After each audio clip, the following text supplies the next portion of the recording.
essentially made up on geographic determinations. So we took the schools that were given. Some of the clusters don't make a great deal of sense, and if we had our time again, we'd probably do it differently, but we don't have that time again, so we've learnt something. Each convener, therefore, is in a base school working with a number of schools. Each school, in addition to the convener, gets a brokerage grant, a professional learning grant, and they also get a literacy and numeracy grant. The grants, the school goes to each individual school, and the school has determination over how they spend those funds. The brokerage grant, we try and encourage schools to develop plans in conjunction with their family school partnership convener, and in most cases that's what they do. The school leadership works with the convener to work out a plan. So in year one, our focus was on relationships, building relationships in the school between the convener and the school leaders, between families, building relationships with school staff, getting to understand community, helping school leaders and teachers in school get a deeper understanding of their community. So that meant responding a lot of demands from school in terms of the sorts of programs, activities that they would like to see initiated. So year one was a bit of helter-skelter and almost anything goes. Year two, our theme was Ready, Fire, Aim from some Fullan's work. We took it that we'd done the Ready Fire. It was now time to try and be a little bit more strategic in terms of our work and where we focused our energy. And during that time saw a number of themes emerged. Family engagement in learning was central. Social inclusion, culture and identity was also central. Of our 35 schools, all but 2 or 3, the primary factor that makes them low SES is high migrant and refugee populations. Some schools as many as 42 different nationalities and languages. So culture and identity and understanding that culture is important. Another theme was early childhood.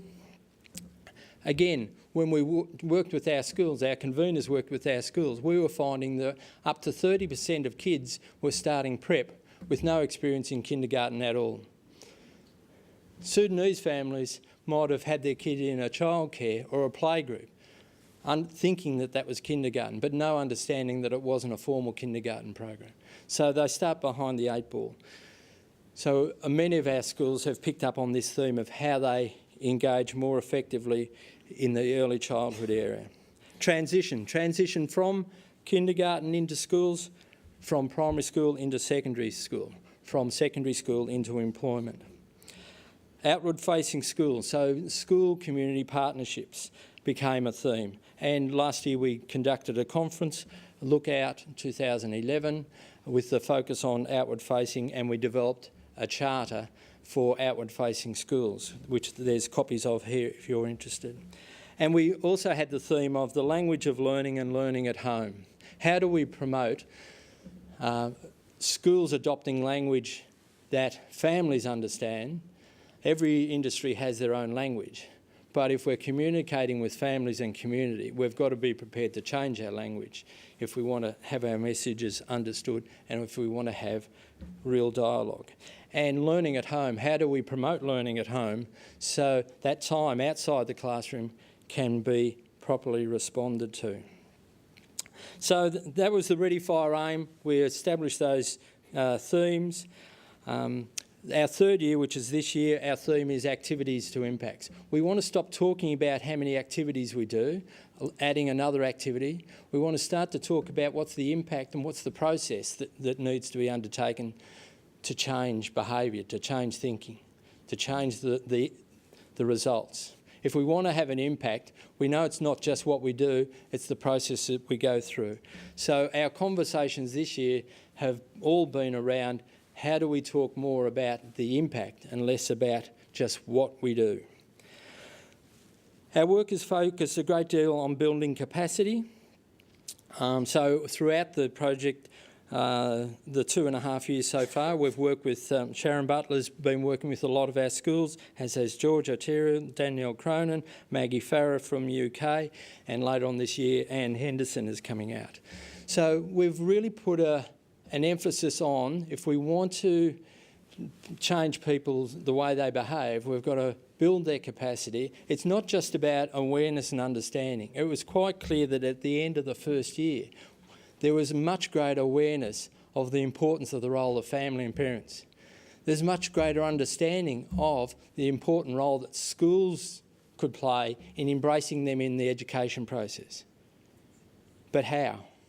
And so the emphasis on PL has all been around building their capacity to really connect with their community more effectively, to engage with their parents, and engage the parents not just in the life of the school, but in their child's learning. And having discussions around what does engagement mean. Engagement does not equal attendance. It means absolutely working with, understanding and encouraging the child in whatever way they can best do that. So we're still at an early stage of our journey, and we've got lots to learn. How do we then embed some of this in the way a system works, in the way schools work individually, but also in how they work collectively? We know from conversations with communities and school leaders that the impact on some schools, some staff, some school leaders is profound. For some it's significant, for some it's just a bit. How do we maintain that work and turn it into a transformation that can be sustained over time? And Mary will pick up on that theme.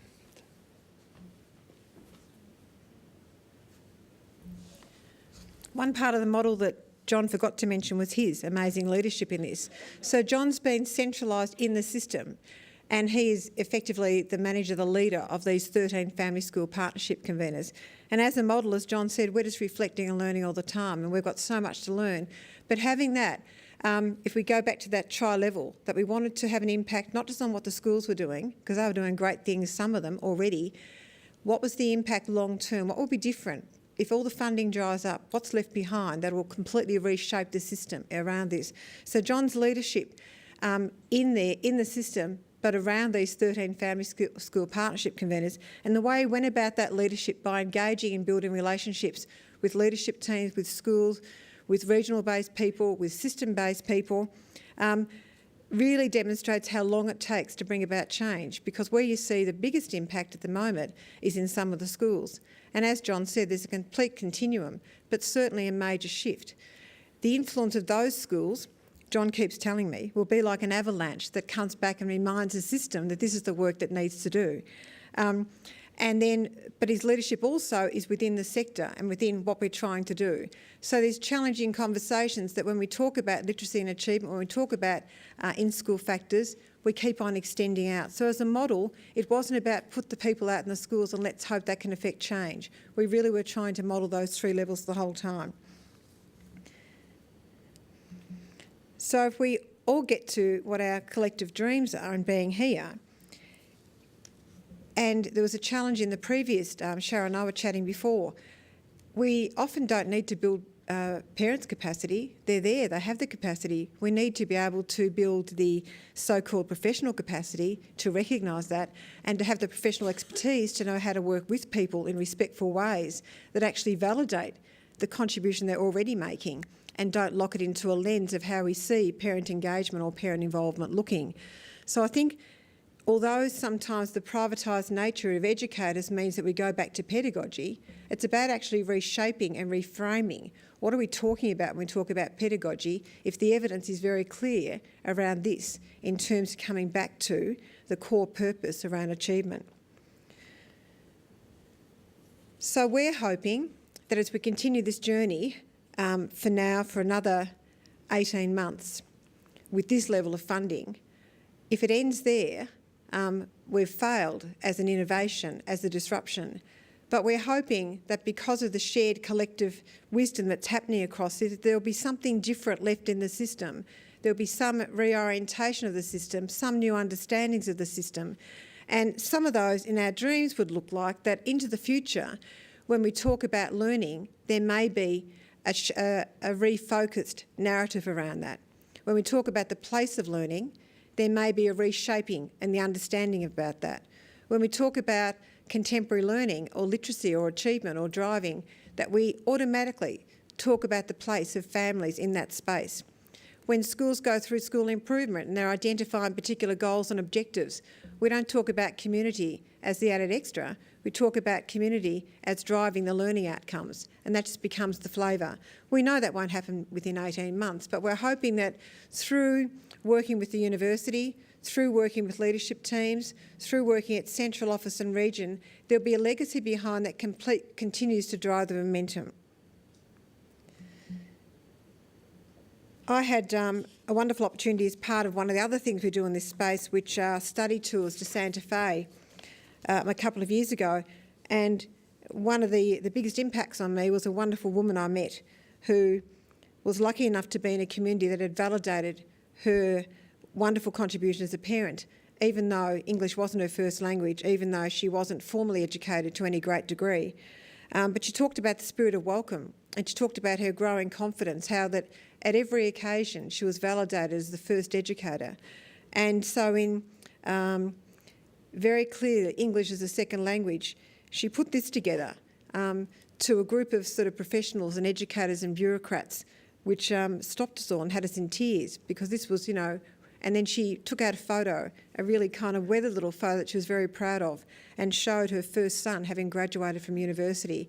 And not that university is the measure of success, but for her son, that's what he wanted. And for her as a parent, she wanted what was best for him. And so it was just a fantastic story.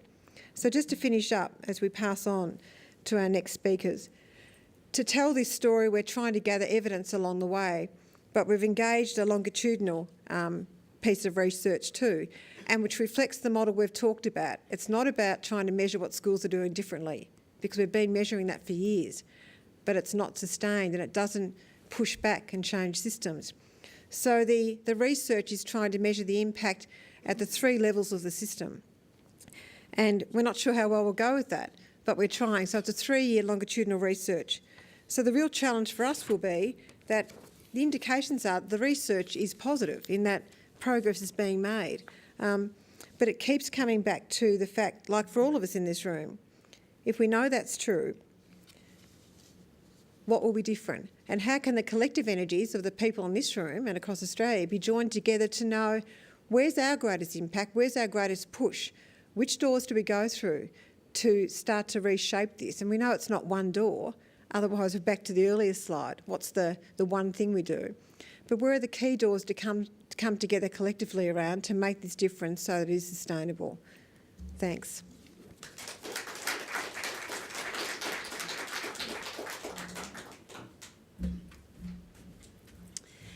Thank you, Mary and John. I was actually going to talk about that lovely image of the gate being permeable, and I think that's something we should have in our minds while we're working with our schools and our communities and our families. However, that final short poem that parent wrote, I think that's the essence of why we're all here, that the parents are the first teachers. So thank you very much for coming along today and sharing that with us.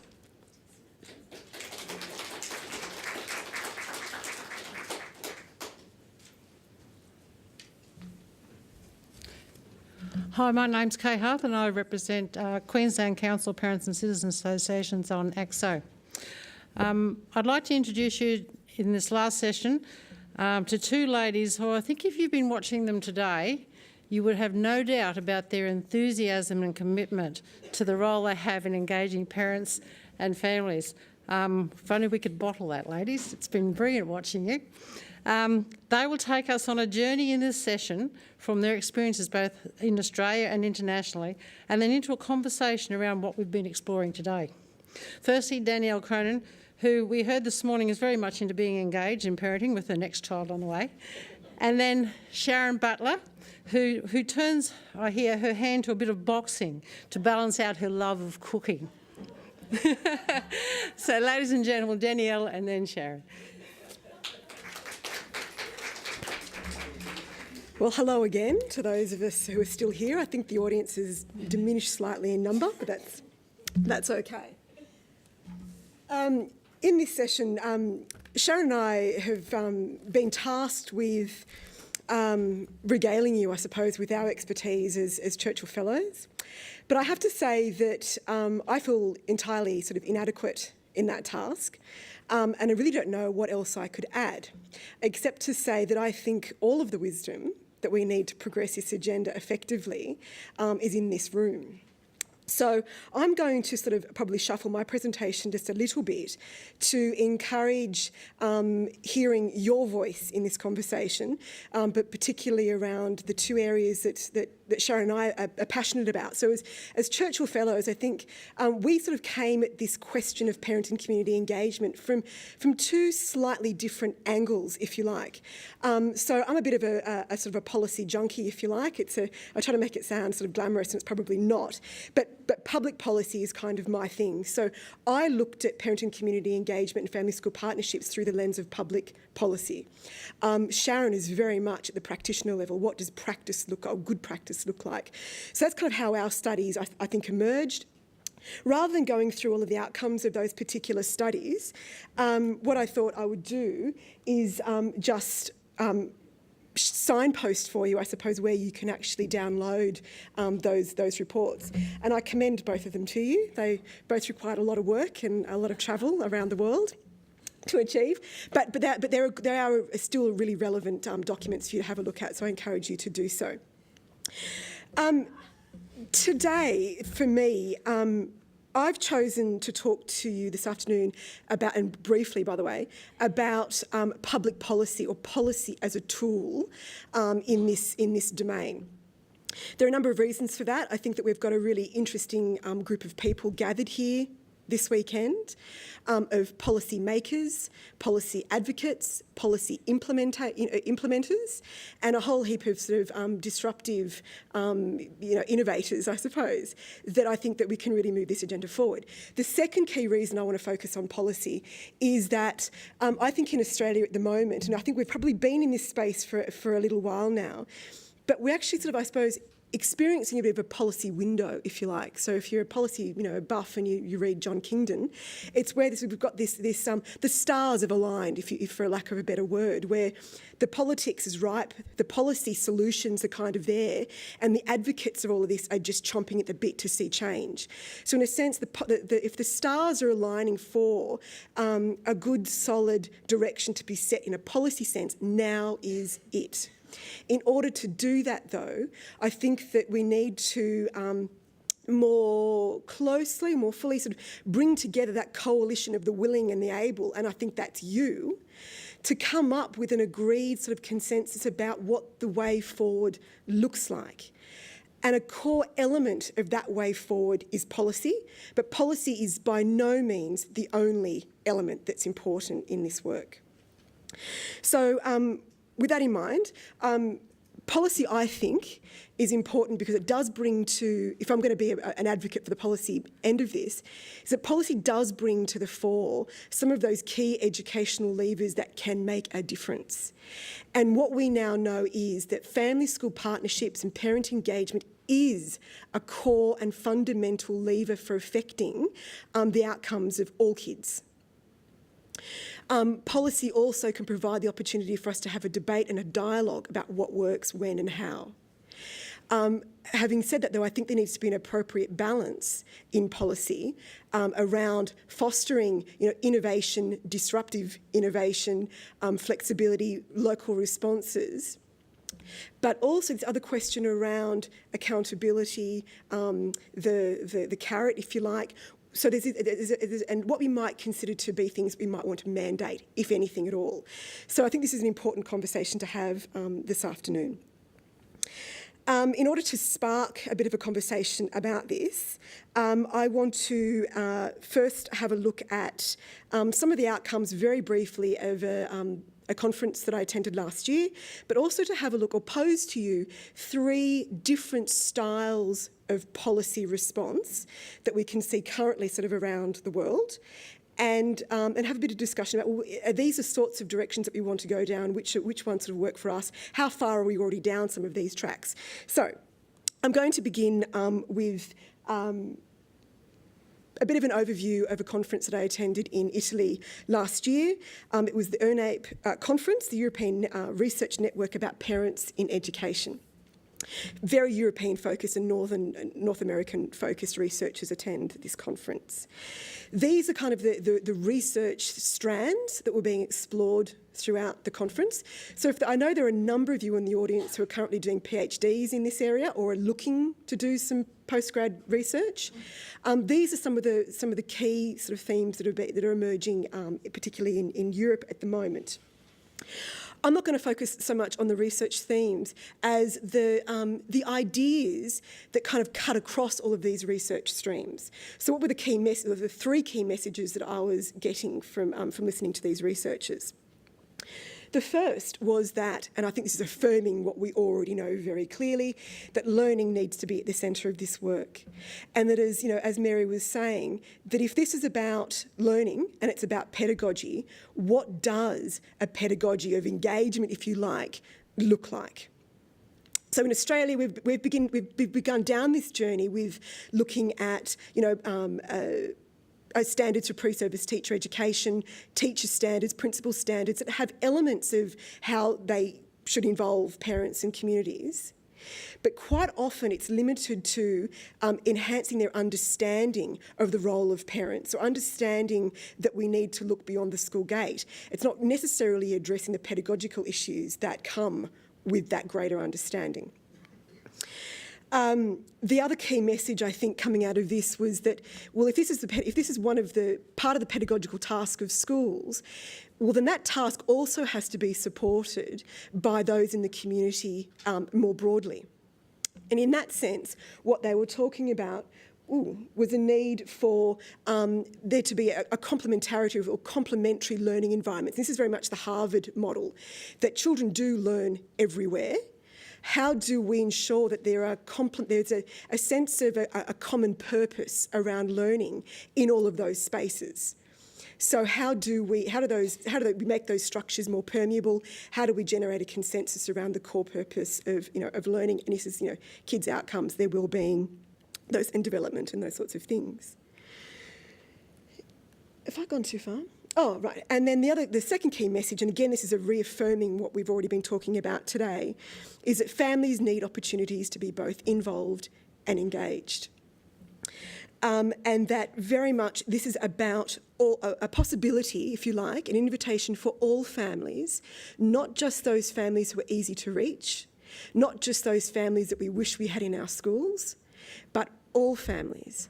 And that what we know is that the ability and the willingness and the need to engage all families cuts across socioeconomic boundaries and it cuts across cultural boundaries.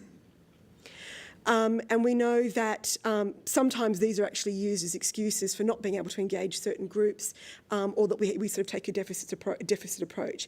And this is something that we have to, as advocates, as you and I, need to challenge this all the time. The third key theme was around the disempowerment and the empowerment or relative empowerment of teachers and parents in a policy sense. And that quite often internationally, and to some degree here in Australia, we talk about parents and parenting community engagement and homeschool partnerships as a way to address disadvantage, as a way to fix something that we think is broken or somehow deficient. And that's not the case.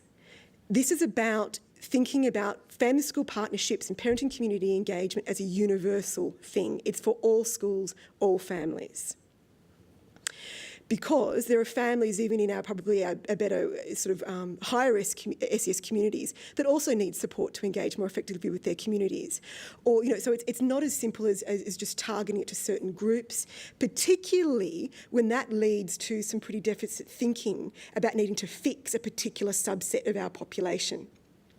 So it's challenging that thinking, and certainly the call at this conference from all the practitioners and the researchers was for a different mindset around strengths and capacities, so that community development mindset, around universal support and prevention, around empowering local responses, because the experts are at the coalface. The experts are the teachers and the families and those who work with families on a daily basis. That there needs to be flexibility for school communities to manoeuvre through this policy framework to meet the needs of their individual school communities. But that targeted support is still critically important. So instead what they're kind of calling for is an environment-orientated policy that is robust enough to provide clear direction, but flexible enough for local response. So there'll be some things under a policy framework like this that all schools offer to all families, so that universal sort of provision and support. But there will be times when schools need to offer very targeted, specialised support, and a model should be flexible enough and resourced appropriately to achieve those sorts of things. So that is three of the ideas that really, really resonated with me out of this conference. So I'm going to park those there for the moment. And now I want to look at, well, if we're going to move forward in a policy sense or in a legislative sense, what are three models of moving forward? Now, I'm going to sort of talk about three. I've provided examples of the type of model under each of them, but there are numerous examples that you could fit under this particular heading of an embedded model. In fact, in Australia at the moment, we embed some of our parent and community stuff in our funding agreements. So in the schools, in the NEA and the Schools Assistance Act around reporting to parents and those sorts of provisions, right? So we were embedding that parent stuff within a piece of legislation. That's one model. This is in this particular instance, it's the No Child Left Behind Act. So it's an American model. These are all federal approaches, where a set of fairly prescriptive measures are embedded in the school's legislation. So embedded alongside all of the other things that schools need to achieve and do to get their money from the federal government. Right? In this particular case, the family and parent provisions are targeted at disadvantaged communities. It's very strong in accountability and reporting. It's a fairly punitive approach, and it's a highly politicised approach. So if the legislation that we're going to embed our parent and community work in is a highly controversial piece of legislation, we potentially make it highly vulnerable. Right? And already some of these things with the change of government have already been sort of abolished. So the Perks, for example, have lost their funding because of a change in government. So it's a very political approach. And in this case, it was also very much about, in terms of the philosophy underlying it, around parental choice. And not necessarily parental choice because parents have a fundamental right to choose the most appropriate education for their children, but parental choice as a way to discipline the school market. Two very different things. The second potential policy scenario could be, a system-wide approach. So, for example, Ontario would be a classic example of this type of policy. Scotland is another, where it's a school system-wide approach to enhancing the profile of parent and community engagement through a number of provisions. Some of it is going to be through legislation and others through a suite of other policy and guidance documents, an Office of Parent and Community Engagement within the Department of Education, for example, so personnel support, tend to have sort of bipartisan support, and try to address different aspects of the role of parents that they might play in the education of their children. In this model, there tends to be a greater, certainly the ones that I've looked at, a greater potential for schools to respond in ways that are meaningful for them. So it's more devolved to the local level in terms of implementation. That's policy option number two.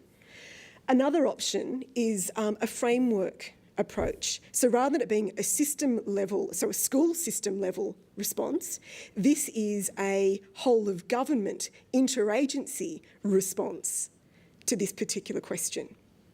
Now, because families and children learn everywhere, this sort of response says, well, this needs a suite of legislation. This needs interagency collaboration to support students and children wherever they are, to support families wherever they are. So if the goal is successful outcomes for all children, irrespective of where they live, and strong and vibrant and supported families, then we need to have a holistic approach. So this is an approach that the UK government took under the Children's Plan. There was a range of legislation that covered education, justice, early childhood, health. All of them, though, all of these agencies and all these pieces of legislation worked to a common definition. They also worked to a common set of understandings and outcomes and goals. So they were all of these agencies, including schools, were working towards a common aim, but just coming at it from their particular area of expertise. This model really embraces the wraparound model and that notion of both universal and targeted support around permeable boundaries between schools and communities and schools and agencies and schools and families. Unfortunately, and this is also very much about a devolved model, so that schools were the best places to know what sort of supports they needed. So this particular framework allowed schools to choose from a menu of options to implement in their school, so to extend their services to assist families. Highly vulnerable to the political cycle as well, because of course change of government, Labor's out, the Conservatives are in, the Children's Plan disappears overnight.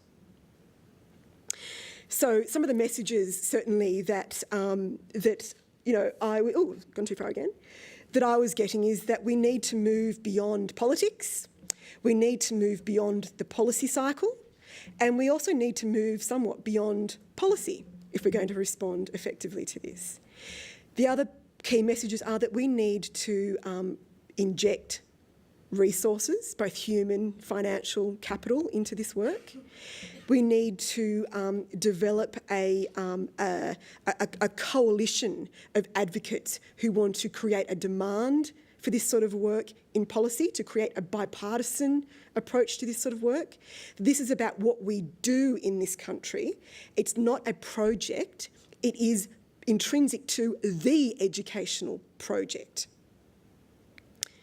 So they're just some of the insights, I suppose, that policymakers in both the UK and North America were sort of sharing with me as I travelled around.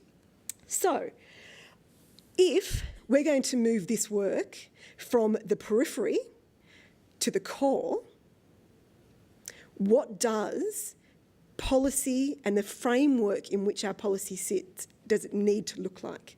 Predominantly, for the sake of this conversation, perhaps at the federal level. So, what I'm going to do, I'm feeling a bit brave. If the first, first 3 rows discuss question number 1, the next 3 rows discuss question number 2, and the remainder discuss question number 3 for about 5 minutes. And I want you to be brave and quite strong in your opinions, because I think this is the opportunity for us to tell policymakers what we think should be on the table, off the table, what's needed, and how do we get the balance right that meets the needs of practitioners. So turn to, more than perhaps 2 of you, so probably in small groups. So the first group is going to talk about, well, is there a positive role for legislation? Can we legislate for this? How might we do it? What are the limitations of legislation? The second group, I would like you to discuss, well, what's the appropriate balance if we're going to legislate and have policies between generating the necessary cultural change that we need, that disruptive innovation that Mary and John were talking about, localised responses, but also this notion of accountability and compliance. Then the third group to talk about, well, how do we get the balance right between that universal, wraparound, holistic approach that might be needed, as well as looking at more targeted programmatic responses that might also be needed to meet particular groups within our communities.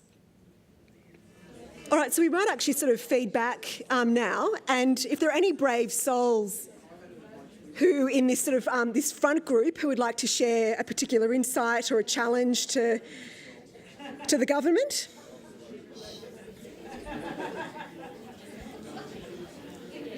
I'm sure Anne Bliss will. Would you like to share some of the insights from your group? We talked about the pros and cons of legislation. We talked about the pros and cons of legislation to drive change, and we talked about the potential difficulties that legislation may be seen as an authoritarian and an adversarial way of approaching it, and therefore it could create here's another thing we have to do as a ticker box approach to things. And we use the analogy of the, 2 face-to-face parent meetings a year and a A to E report card, and how that was addressed as a ticker box as opposed to a really authentic approach to parental engagement. We talked about some industrial barriers to embedding issues like this in legislation and how that may be seen by educators, school leaders and so on. But then we also looked at it from a positive point of view, that legislation could be the trigger for embedding in practice, and that some people would see it as a validation of what they see as important in their work, and therefore it creates really great opportunities for models to thrive and therefore become embedded in culture. Yeah. We had both sides. It's great. What about the second group? Is there a brave soul? Come on, Ash will probably share some insights.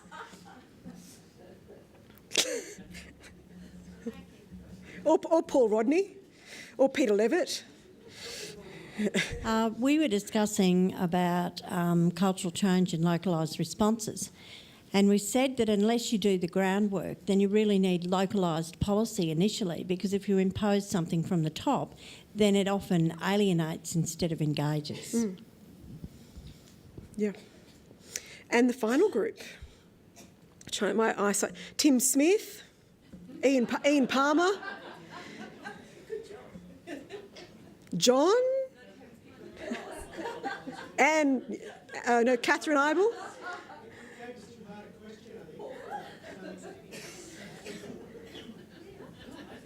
It's great being in an audience where you can name everybody on your first name basis. Thank you. I think the question 2B was very difficult, and we need about another 5 months to digest the question and research it. And, a few overseas trips would go in nicely to explore that.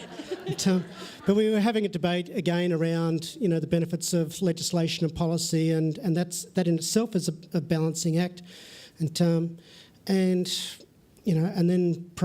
programmatic and targeted approaches, all of that. You just spun us in circles there, I'm sorry. Yeah. Big one. Raise of hands, who prefers a model where we kind of do what we kind of do, we just embed it in the schools legislation and keep chugging along? Schools legislation or the government, sorry, what do you mean? Oh, schools legislation, so the NEA or the Schools Assistance Act, or you build it into the regulations around schools. A sort of a system-wide, a la Ontario, Scotland model. So it's still heavily schools focused. Sort of the children's plan framework, holistic model. All right, there's a few of us.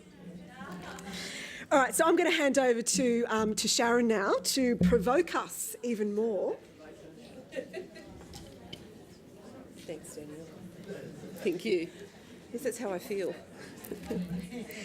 I'm not 100% sure about provoking you right now. I know that I'm the only thing standing between you and a drink, and it's putting me... I'm not feeling good standing here. All right. All I can think is that Danielle and I are not terribly compliant human beings, because we were asked to talk about our Churchill projects and neither of us were not going to. So I'm not going to either. Sorry? Yeah, read it. We recommended it. Instead, what I want to do is, and I wanted to share some stray thoughts, and they seriously are very stray thoughts. I've just 3 weeks ago come back from the 16th International Roundtable on Family School Community Partnerships, which Joyce Epstein hosts in Vancouver, and also the American Educational Research Association conference. And so what I wanted to do was perhaps just share some of the things that I took from the 2 conferences. Now, I have to explain why I don't have a coherent, marvellously thought through, pristine presentation for you. And that is because over the course of 4 days, I listened to 95 speakers. and my head is still rotating a little bit. It's all in my iPad, and all I have to do is kind of sift through it. So what I thought I'd do instead is just rely on kind of my memory and going back through my notes and thinking, what were the things that actually resonated for me in some shape or form, and hit some bells. So I'm not going to give you definitive pieces of work. I'm going to give you some stray thoughts and some things that I thought were kind of interesting as I went along. At the 16th International Roundtable, the keynote, they always start with a sort of plenary session. And the first one was on fathers' engagement in education. I thought that was interesting. And in fact, there's a new book coming out soon, and I'll give you the reference for that. Cross-cultural research that had been done looking at how fathers engage in education. And I just want to briefly touch on some of the things that has come out from the initial research. So in Turkey, there was actually a piece of research that was done that was a cross-cultural comparison between father engagement in Turkey and father engagement in the USA in terms of their engagement in kids' learning. Interestingly, the dads they chose to study in the USA were incarcerated dads, and I'm not quite sure why that's so, whether they were in fact the only group they could get to respond, or it was a curious choice. It's in the legislation, that's right. But what they actually found is that there's actually quite extensive father engagement in education that occurs in Turkey, and it occurs in the coffee houses in Turkey. So again, I think that reinforces some of the messages we've had today about place-based responses, about learning happening everywhere, and considering learning beyond the school gates. The other things some of the things, and I'll just talk a little bit about each thing that struck me, is that fathers preferred short, face-to-face communication. In the US, they preferred it by email. In Turkey, they preferred it by phone, but they wanted it short, sharp and targeted. Communication with schools was largely commenced by fathers. They took the initiative, and there was certainly a readiness of fathers to be involved that was identified, and that surprised the researchers. So they're actually looking at being able to create new zones for dads' involvement. In South Korea and Taiwan, providing financial capital is seen to be a real burden to father involvement. They work really long hours to provide for their kids, and there's also a significant, increasingly documented confusion regarding their roles. They're being told they shouldn't be authoritarian, they don't want to be friends, and dads are kind of struggling largely to identify what their role construction should be. So if we look at that in the face of Jean's research around parental role construction, I think that's an interesting thing to potentially explore. They had feelings of alienation from kids across all age ranges. They want to get close, but their perceived realities get in the way. The researchers looked at 4 dyads. They looked at mums and sons, mothers and daughters, fathers and sons, and fathers and daughters to see if there were any differences in terms of engagement. They looked at involvement in school and at home, educational aspiration and academic achievement across those 4 dyads. They found that father involvement did not have a direct effect on academic achievement, but it did have an indirect effect through the mediating variable of aspiration, especially in same-sex dyads. So dads to dads, mothers to mothers. But mothers' involvement was found to have a direct effect on academic achievement. They talked about, and I think this is a really interesting one, I think maybe our brokerage partners could explore this one. They gave the example, there's a tech company, a high-tech company in Taiwan called, and I'll get this right, it's called Hermes Epitech. And they actually have enabled time for the employers have actually set up parenting groups within company time. And so they sponsor time for families to get together to talk about parenting throughout time and to have time off and to learn parenting skills. So I often thought you could talk about schools providing parenting skills. And we know that a lot of research will tell us that families actually don't want to learn from teachers. And so I think there's an interesting area to explore about industry potentially providing that space. Taiwan also has a Gender Equity and Curriculum Act. Maybe you guys knew this, but I didn't, and I found it absolutely fascinating. So they have the Gender Equity in Curriculum Act. They've established parental involvement in school in their legislation. And the researchers showed us a great page from a grade 5 social science book that showed mum going off to work with her promotion and dad staying home. And literally it has to get spattered throughout the curriculum. So they're really looking at trying to mix up, I think, how parental roles are defined as well. In Quebec, they found they've got a higher involvement of fathers in the last 10 years in socialising activities, especially during things like playtime, bedtime and sport. Fathers give greater autonomy granting, and especially in non-traditional families. They have less involvement in schooling except, and I thought this was interesting too, except in Year 10 for boys, when they're more likely to discuss current events and engage in conversation with their sons. They found father support for achievement was twice more important for girls and 3 times more important for boys. There were more authoritarian styles of homework supervision and more positive perceptions of the usefulness of homework from dads. In Africa, African dads are willing to sacrifice time and family valuables to enable schooling so that their kids get a better life. About 25% of earnings go to education. Fathers are responsible for passing on the knowledge of traditions, cultures and trades. Mothers, the more oral traditions of stories, music and dance. Very strong clan ties, so if a father dies, then another male in the family is expected to come in and pick up the educational support. Children are ranked to determine scholarships, so only some kids get scholarships, so a very, very, very high focus on outcomes. And again, I found that interesting given the number of African families that we certainly have moving into Victoria, so with regard to understanding some of the parental aspiration there.